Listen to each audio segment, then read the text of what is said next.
C'était à l'occasion de la cérémonie de signature du contrat de performance des régies financières de la République démocratique du Congo le lundi 19 août 2024 que le ministre de Finances Doudou Fwamba a exhorté ces derniers vers une croissance expansive des recettes de l'État. Des précisions à suivre dans cet élément de reportage. Bon après-midi à tout le monde. Je suis le président de la Cour des comptes, Madame la vice-ministre, c'est les directeurs généraux, les directeurs généraux adjoints, je suis le directeur de cabinet, mesdames et messieurs les cadres et hauts fonctionnaires des administrations de finances et de l'administration financière. Je suis très heureux d'être devant vous ce jour pour cette brève cérémonie de signature de contrat de performance. Il est devenu plus qu'une team au sein du ministère des Finances que sur base des indicateurs que nous nous assignons, nous nous réunissons ensemble pour fixer les caps, nous assigner des objectifs et nous retrouver à des périodes bien déterminées pour les évaluer. Je tiens, prime abord, à exprimer ma gratitude à l'Éternel Dieu des armées qui a permis que nous soyons enseignés, mais également rendre hommage à son Excellence Monsieur le Président de la République, chef de l'État, son Excellence Félix Antoine Tshisekedi Tshilombo, qui, par sa vision caractérisée par les 6 engagements qui sont caractérisés dans le programme d'action du gouvernement par 2024-2028, met un accent majeur dans la création de richesses, mais également dans la transformation de notre économie. Et pour atteindre ces objectifs, nous avons besoin de mobiliser des ressources pour financer le développement de notre pays. C'est également améliorer la qualité de nos dépenses publiques. Mais en ce qui concerne les recettes de l'État, les premiers acteurs sont connus et il s'agit des régies financières.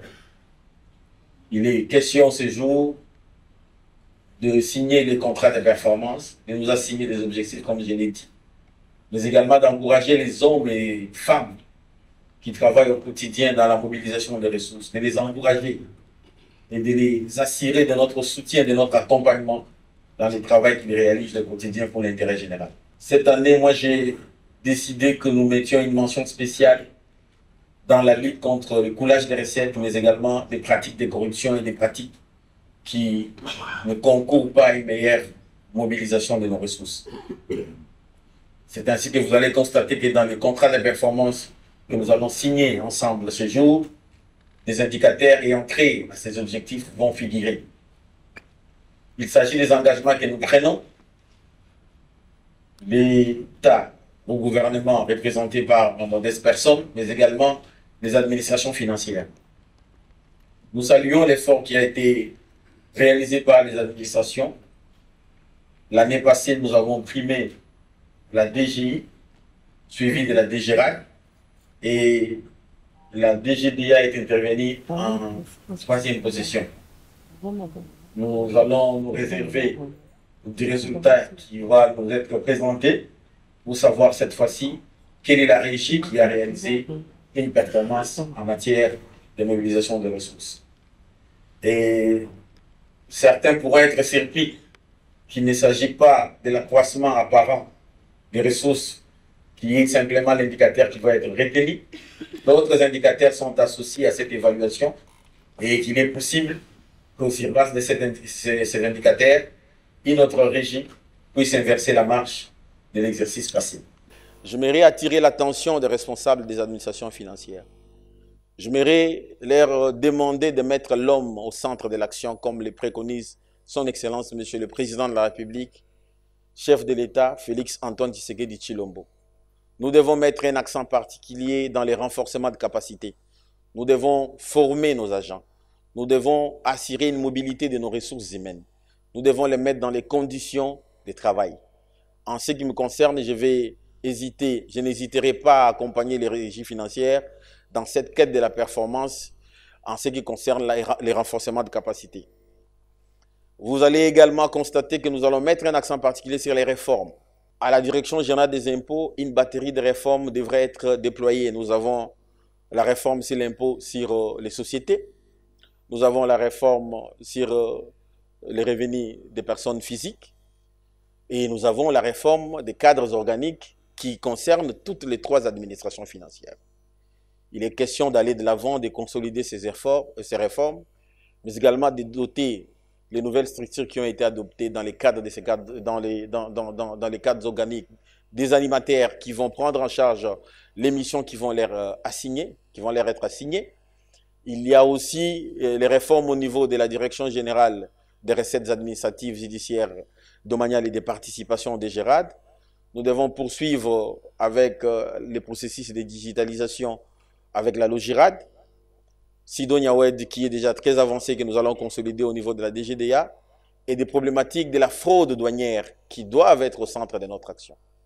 Voilà, mesdames et messieurs, les différentes réformes et les actions que nous devons mettre en priorité pour atteindre les assignations qui sont contenues dans la loi de finances et qui placent la DGI en pole position de la grande enveloppe de ressources à mobiliser pour la République, suivie de la DGDA, mais également de la DGRAD qui vient en 3e position.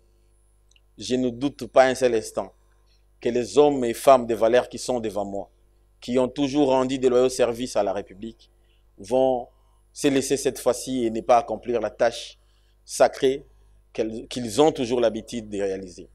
Je suis convaincu que ces contrats de performance vont augurer une nouvelle ère dans la perspective d'une meilleure collaboration et d'un meilleur encadrement des recettes de l'État, et que les différentes réformes que nous avons décidé de mettre en place ensemble vont concourir aux objectifs qui nous sont assignés par le président de la République, chef de l'État. Mesdames et messieurs, l'heure n'est pas au discours, l'heure est à l'action. Je vous invite donc de vous lever et mobiliser tous comme un seul homme pour que cet objectif de la mobilisation accrue des ressources de l'État puisse être réalisé.